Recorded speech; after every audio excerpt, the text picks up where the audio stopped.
শেষ চৈত্রের ঘ্রাণ লেখিকা নূরজাহান আক্তার আলো পর্ব ৬৪। টানা ১ মাস ধৈর্য ধরে থাকতে পারলেও আজকে রুবাব খুব অসহায় বোধ করছে। পাগল পাগল লাগছে নিজেকে।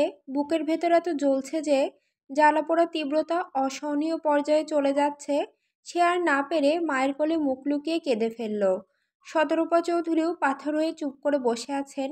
মেয়েটাকে এত করে বোঝানোর পরও মেয়েটা একই ভুল করল। আচ্ছা, সুইসাইড কি সব সমস্যার সমাধান হতে পারে? যে ছেলেটা তার জন্য চাকরির পরোয়া না করে দিনের পর দিন এখানে পড়ে আছে, এত ভালোবাসছে, আগলে রাখছে, প্রতি মুহূর্তে মনোবল শক্তি বাড়াতে আপ্রাণ চেষ্টা চালিয়ে যাচ্ছে, যে চেহারা দেখে মানুষ ভয়ে দুপা পিছিয়ে যাবে, সেই চেহারাতে সে অনবরত চুমু খেতে দ্বিধা করে না, সেই ছেলের কি এই প্রাপ্য? এই তার ভালোবাসার মূল্য? ঐশ্বর্য কেন বিবেকের কথা শুনছে না? এতদিন এই চিনল রুবাবকে? রুবাব চাইলে কি ছাড়তে পারতো না? গত দিনগুলোতে কি কম অশান্তি করেছে ঐশ্বর্যের সৎবাবা? উনি নিজেও রাগ করে ছেলের সঙ্গে কথা বলাই বন্ধ করে দিয়েছিলেন। তখন কি রুবাব অজুহাত দেখাতে পারতো না? অবশ্যই পারতো, কিন্তু করেনি। কারণ ছেলেটা ভালোবাসে, আর ভালোবেসে আগলে রাখতে জানে। তবুও কেন এত পাগলামি? কেন বারবার সুইসাইড করতে চাচ্ছে সে? সিঙ্গাপুর আসার পর থেকে ৩-৩ বার সুইসাইড করতে চেয়েছে সে। সুইসাইডই যদি করে তাহলে এখানে পড়ে থেকে অযথা কার জন্য এত কষ্ট করছে? আগের ২ বারের কথা না হয় বাদ, আজ সকালে সুইসাইড করার ব্যাপারটা মানতে পারলেন না শতরূপা চৌধুরী। কেন জানি খুব রাগ হলো। সচরাচর বাইরের কারো সামনে রাগ দেখান না তিনি, তবে আজ মনে হলো মেয়েটাকে কিছু বলা দরকার। তাই তিনি ছেলের মাথা সরিয়ে উঠতে গেলেই রুবাব ওনার পা ধরে ফেলল। হাঁটুতে মাথা ঠেকিয়ে কান্না ভেজা কণ্ঠে বলল, প্লিজ ওকে কিছু বলো না আম্মু। ওর মাথা ঠিক নেই, কি করতে যাচ্ছে ও নিজেই জানে না।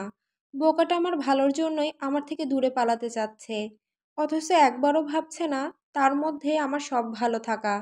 ওর কিছু হলে আমি মরে যাব, একেবারে শেষ হয়ে যাব। সদরূপা চৌধুরী শক্ত মুখে ছেলের দিকে তাকিয়ে আচমকা এক থাপ্পড় মেরে দিলে রুবাবের বাগালে। তারপর রুবাবের হাত টেনে ধরে কেবিনে প্রবেশ করলেন। ঐশ্বর্য তখন চোখ বুজে শুয়েছিল। কারো আসার শব্দে চোখ খুলে ওনাদের দেখে উঠে বসল। গায়ে ওড়না টেনে মুখে ঝলসে যাওয়া অংশটুকু ঢেকে ফেলল। আরও ছিল, তবে সার্জারি করে অনেক অংশ স্বাভাবিক রূপে ফিরে এসেছে। তবে চোয়াল থেকে গলার শেষ অবধি কেমিক্যাল ঝলসানো। এখানেই একটু বেশি ক্ষতি হয়েছে। তবে ডাক্তার হাল ছাড়েনি, বরং ওনারা যথাসাধ্য চেষ্টা করে যাচ্ছেন। শতরূপা চৌধুরী ঐশ্বর্যের সঙ্গে কখনো কড়া সুরে কথা বলেননি, কটু বাক্য কিংবা খোঁচা দেননি। তবে আজ রাগের মাত্রা এতটাই প্রখর যে আজ উনি নিজের সত্তা থেকে সরে গেলেন। কঠিন স্বরে প্রশ্ন ছুড়লেন, সুইসাইড করবে? মৃত্যু এত সহজ? মরার আগে গ্যারান্টি দিয়ে যাও তোমার কারণে আমার বুক খালি হবে না। যদি তোমার কারণে আমি সন্তানহারা হই, তাহলে তুমি আমার অভিশাপ থেকে এক চুলো মাপ পাবে না। ঐশ্বর্য নির্লিপ্ত দৃষ্টিতে তাকিয়ে শুনে গেল ওনার কথা। শতরূপা চৌধুরী এতদিন রুবাবের সামনেও কখনো কাঁদেনি, বোঝাননি ওনার বুকের অদৃশ্য দহন। তবে আজ পারলেন না, কেঁদে ফেললেন। কাঁদতে কাঁদতে বললেন, ছেড়ে যাওয়ার কষ্ট তোরা বুঝিস, আমি বুঝি। আমিও কাউকে ভালোবেসেছি, এতগুলো দিন সংসার করেছি, একটা সন্তানের মা হয়ে বিধবা হয়েছি। সে আমাকে রেখে একাই চলে গেছে। এত ভালোবেসেছিল, তবু সঙ্গে নেয়নি। সে নেয়নি বলে কি আমি মরে গেছি? হ্যাঁ, ভেতরে ভেতরেই ঠিকই মরেছি, তবে উপর উপর ঠিকই তো বেঁচে আছি। কেন বেঁচে আছি? আমার সন্তানের জন্য, আমার রুবাবের জন্য। আর সেই রুবাব বলে কিনা তোমাকে না পেলে মরে যাবে। একজন চলে গিয়ে আমাকে অর্ধেকটা শেষ করে দিয়েছে, এখন আরেকজন যাওয়ার সুর তুলেছে। এইটুকু বলেই শতরূপা থামলেন। জোরে জোরে শ্বাস নিয়ে পুনরায় বললেন, ভালোবাসা, ছেড়ে যাওয়া, কষ্ট, বিচ্ছেদ, এগুলো কি তোমরাই বুঝো, আমরা বুঝি না? আমরা সেকেলে, নাকি ভালোবাসা শুধু তোমাদের জন্যই তৈরি? রুবাবের সাথে আমিও ছুটে এসেছি। কেন এসেছি বলতে পারো? কি ভাবো, আমার ছেলের প্রতি নজর রাখতে, তাকে যেন বশ করতে না পারো খেয়াল রাখতে? তাহলে বলবো, মোটেও তা নয়। তোমার ভাবনা উন্নত করা প্রয়োজন। সত্য কথা সবসময় অপ্রিয়ই হয়। তবু আমি সত্য কথা অকপটে বলতে পছন্দ করি, এবং বলছি যে, শুনতে খুব খারাপ লাগছে, তুমি এতিম, পৃথিবীতে তোমার কেউ নেই। তোমার বিপদে যে একবার কেউ দেখে যাবে, সেই মানুষটাও তোমার নেই। অথচ আমরা যখন তোমার জন্য লড়ে যাচ্ছি, তখন তুমি সুইসাইড করার চিন্তা মাথায় গেঁথে রাখছো। কেন বলো? সেই কারণ বলার সৎসাহস আছে তোমার? নাকি সেই একই বলে আওড়াবে, আমার ছেলে আবেগে ভাসছে, আফসোসে পুড়ে মরবে হ্যান ত্যান। তোমায় ছেড়ে দিলে আরও আগেই দিত। আর ছাড়ার অনেক রিজন ছিল। বাংলাদেশ থেকে আসার পর তোমার ছোট ছোট সার্জারি হয়েছে। সার্জারির জন্য নিয়ে যাওয়ার পর রুবাবের কান্না দেখেছো? ছোট বাচ্চারা প্রিয় মানুষ হারালে যেভাবে কাঁদে ও সেভাবে কাঁদে। আর আমি মা হয়ে সব দেখি, সব সহ্য করি। আমাকে দেখছো না? আমি একজন বিধবা নারী। আমি মা, আমার সন্তান জন্ম দিয়েছি, হাতে বুকে পালন করেছি। আমার এই জার্নি মোটেও সহজ ছিল না। ছেলেকে মানুষ করতে আমাকে কত সাফার করতে হয়েছে। অথচ সেই ছেলেটাকে বিয়ে করানোর জন্য এত চেষ্টা করেও পারিনি। কেন পারিনি? কারণ সে তোমাকে ভালোবাসে, তোমাকে চাই। এরপর আমি তোমাদেরকে মেনে নিয়েছি, অথচ তুমিই বেঁকে বসেছিলে। আমার আরেকটা ছেলের শুদ্ধ তৈরি করা ফর্মুলা বাঁচাতে তোমার এই হাল। তুমি আমার ছেলের হাসির কারণ। তোমার বিপদে আমি ছেড়ে দিতে পারি না। তোমার প্রতি আমার দায়িত্ব আছে। মোদ্দা কথা, তোমার প্রতি আমার সফট কর্নার আছে। আর সেই জন্য আমি তোমার মা হতে এখানে এসেছি। অথচ তুমি ভুল করেও আমায় মা বলে ডাকোনি। আজ কথা বলো, সরাসরি বলো, তোমার কি সমস্যা? সমস্যা যদি তোমার রূপই হয়, তাহলে আবারও বলছি, তাতে আমি কিংবা আমার ছেলের কোনো সমস্যা নেই। আর যদি অন্য কোনো সমস্যা হয়, তো সেটাও খুলে বলো। দুদিন পর একজন সিরিয়াস হও তো আরেকজন বেঁকে বসো। এভাবে কোনো সুস্থ সম্পর্ক হতে পারে না। যে বুঝ নেই তাকে বোঝানো যায়, কিন্তু তুমি বুঝেও বুঝছো না ঐশ্বর্য। আমরা বোঝাতেই আছি, তুমি তোমার ভাবনা ধরে সুইসাইডের ধান্দায় থাকছো। এভাবে কতদিন, কতবার? বারবার ভাগ্য সহায় হবে না? মুখ খুলে বলো, কেন সুইসাইড করতে চাচ্ছ? কি সমস্যা তোমার? ঐশ্বর্য মাথা নিচু করে নীরবে কাঁদছে। রুবাবও পাথরের মতো স্থির হয়ে মায়ের দিকে তাকিয়ে আছে। মায়ের একাকিত্ব নিয়ে এভাবে কখনোই ভাবেনি সে। হ্যাঁ, মা অনেকদিন বলেছে চাকরি ছেড়ে চলে আসতে। এই চাকরির কারণে দেখা যাবে মায়ের জানাজা পড়াতে পারবে না। মায়ের কথা শুনে রুবাব রাগ দেখালেও কখনো সিরিয়াসভাবে ভাবেনি। ভীষণ শখ করেই চাকরিতে জয়েন করেছিল সে। আজকে মায়ের কথা শুনে নিজেকে খুব ছোট লাগছে। আগে ভাবতো সে ভালো, আর যাই হোক, সে মায়ের কাছে ভালো ছেলে। কিন্তু না, সে মায়ের কাছে ভালো ছেলে হতে পারেনি, ভালো প্রেমিক হতে পারেনি। আচ্ছা, এই আফসোসটুকু রাখবে কোথায়? এতদিন ভাবেনি বিধায় কিছু মনে হয়নি। আজকে থেকে বুকের গহীনে জমানো এই আফসোসটুকুই তার বুক পাঁজর ঝাঁঝরা করতে থাকবে। মৃত বাবার কাছে হাসরের ময়দানে জবাব দেবে কি? যে মা তাকে এত কষ্ট করে মানুষ করেছে, ভালোবাসার মানুষকে পাওয়ার বাসনায় মায়ের কথায় গুরুত্ব দেয়নি সে। কখনো ভাবেনি শক্ত খোলসে আবৃত করা মা তার সঙ্গ চাই, সুন্দর কিছু মুহূর্ত চাই। মনে মনে এসব ভেবে রুবাব লাল বর্ণ চোখে তাকালো ঐশ্বর্যের দিকে। মায়ের সামনে সরাসরি প্রশ্ন ছুড়ল, কি চাও ঐশ্বর্য? তিনটি শব্দের একটি বাক্য, তবু বলতে অনেক কষ্ট হলো রুবাবের। বুকটা ভার হয়ে আছে। ঐশ্বর্য নীরবে কাঁদলেও রুবাবের কথা শুনে শব্দ করে কেঁদে ফেলল। তাকে কাঁদতে দেখে রুবাবু এগিয়ে এলো না, পূর্বের মতো উতলা হয়ে কিছু জিজ্ঞাসাও করলো না। তবে মলিন মুখে তাকিয়ে দেখলো ওর কান্না। ঐশ্বর্য অঝরে ঝরে যাওয়া অশ্রুসিক্ত চোখে দিকে তাকিয়ে রুবাব বলল, আমার দেখা বেস্ট জুড়িকে জানো? আমাদের শুদ্ধ শীতল। ওদের ভালোবাসা দেখেছো?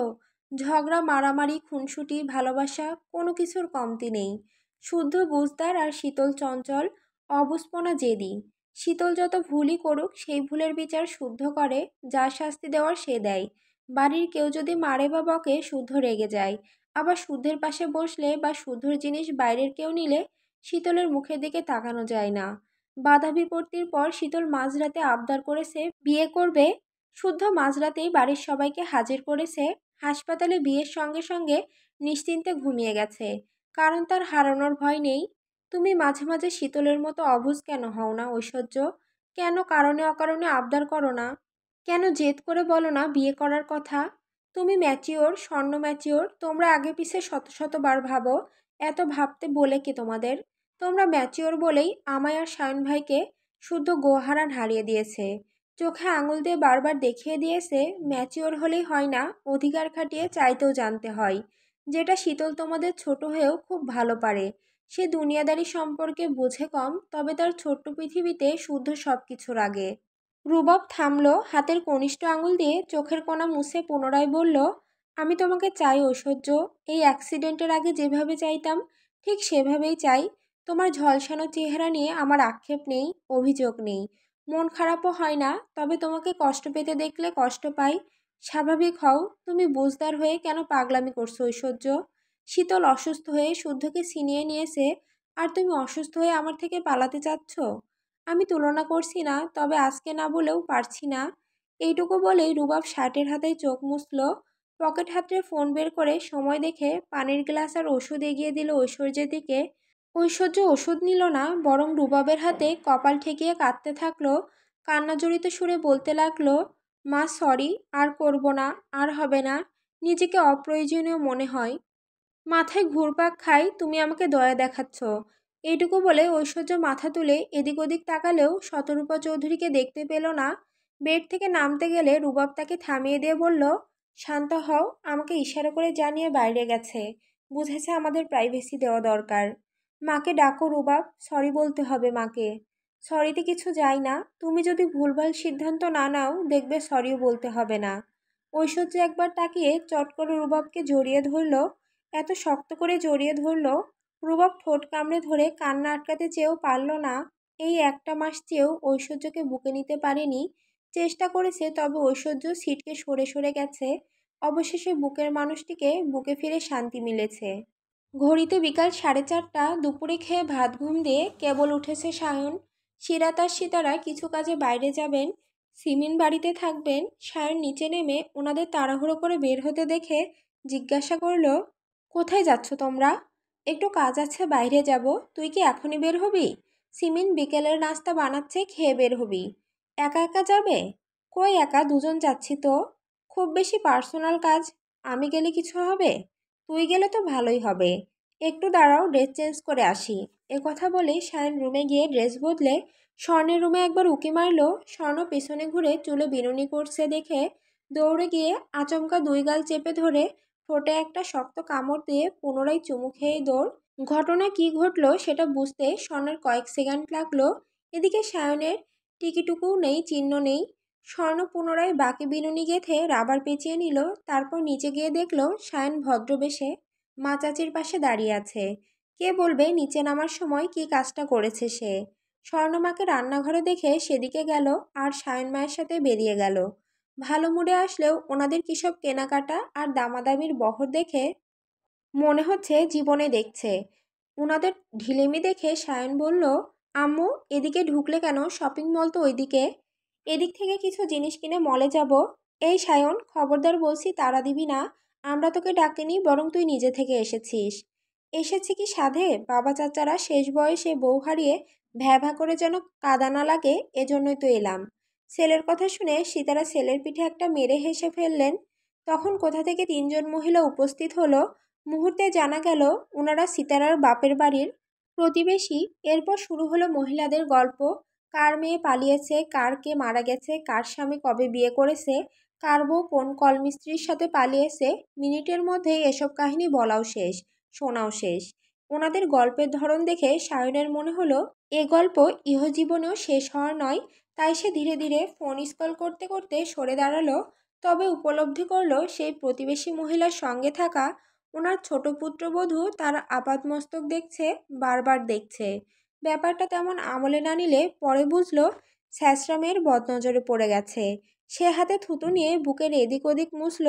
তারপর পালিয়ে বাঁচতে মাকে তাড়া দিলে ওই মহিলার পুত্রবধূ সীতারাকে বলল, মামনি, আপনার ছেলের বিয়ে দিবেন না? সীতারা উত্তর দেওয়ার আগেই সায়ন মায়ের হাতটা বগল দাবা করে টানতে টানতে নিয়ে যেতে যেতে বলল, উদ্দেশ্য বুঝে ভালো লাগলো। দোয়া করি আল্লাহ আপনার ভালো করুক, আপনার স্বামীর বউ মরুক। ভালো থাকবেন, দূরে দূরে থাকবেন, ধন্যবাদ। কথা বলে সায়ন কোনো মতেই দাঁড়াতেই দিল না। জোর করে টেনে ঠেলে শপিং মলে ঢুকলো ওনাদের নিয়ে।